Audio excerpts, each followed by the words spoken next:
मौलवियों की बीवियां अक्सर खूबसूरत और हसीन होती हैं। मालदारों की बीवियां अक्सर बदज़हन और जल्दी माइल हो जाने वाली होती हैं। गरीब मर्दों की बीवियां आमतौर पर कम हसीन मगर वफादार होती हैं। जिस औरत को माथे पर पसीना ज़्यादा आता है वो बला की वफादार होती है।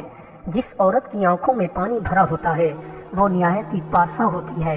जिन औरतों के सर में जुएं ज़्यादा होती हैं वो अक्सर बेवकूफ़ होती हैं। जो औरतें चलते हुए तेज तेज चलती हैं ऐसी औरतें तेज जहन की होती हैं। जो औरतें ज्यादा सफेद रंग के कपड़े पहनती हैं उन पर चुड़ैलें आती हैं। लाल अंगूरों का रस पीने से मर्द की जिल्द पर कभी फोड़े नहीं निकलते हैं। निहार मुंह आलू बुखारा खाने से बदन की खारिश और एलर्जी फौरन खत्म होती है। जो आदमी नाखन खाते रहते हैं ऐसे लोगों का दिमाग कमजोर होता चला जाता है। जो मर्द बड़े बड़े कदम उठाकर चलते हैं वो आमतौर पर लालची किस्म के होते हैं। जिन मर्दों के दांत टेढ़े मेढ़े होते हैं वो जल्दी कामयाब होते हैं। जिन मर्दों के बाल घुंघराले होते हैं ऐसे मर्द अक्सर मेहनती होते हैं। ऐसे मर्द बहुत जल्दी रईस बन जाते हैं जो 3 सांसों में पानी पीते हैं। नहाते हुए डिकार का आ जाना इस बात की निशानी है कि गुर्दे कभी फेल नहीं हो पाएंगे। जिस मर्द का माथा छोटे साइज का होता है उसकी शादी हमेशा जल्दी होती है।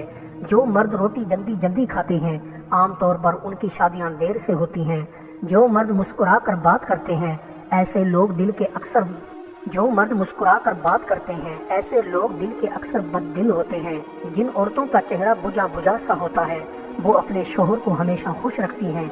जिन औरतों की आवाज़ भारी होती है ऐसी औरतें तंगी का मुंह अक्सर देखती रहती हैं। जिन औरतों के होंठ मोटे साइज के होते हैं वो अक्सर वफादार नहीं होती। जो औरतें बात करते वक्त कसम ज़्यादा उठाती हैं वो अक्सर झूठी औरतें होती हैं। जिन लोगों का दिमाग तेज होने लगता है तो उन लोगों के बाल गिरना शुरू हो जाते हैं। रोटी खाते वक्त बात करने से बंदे पर तंगी के दरवाजे खुल जाते हैं।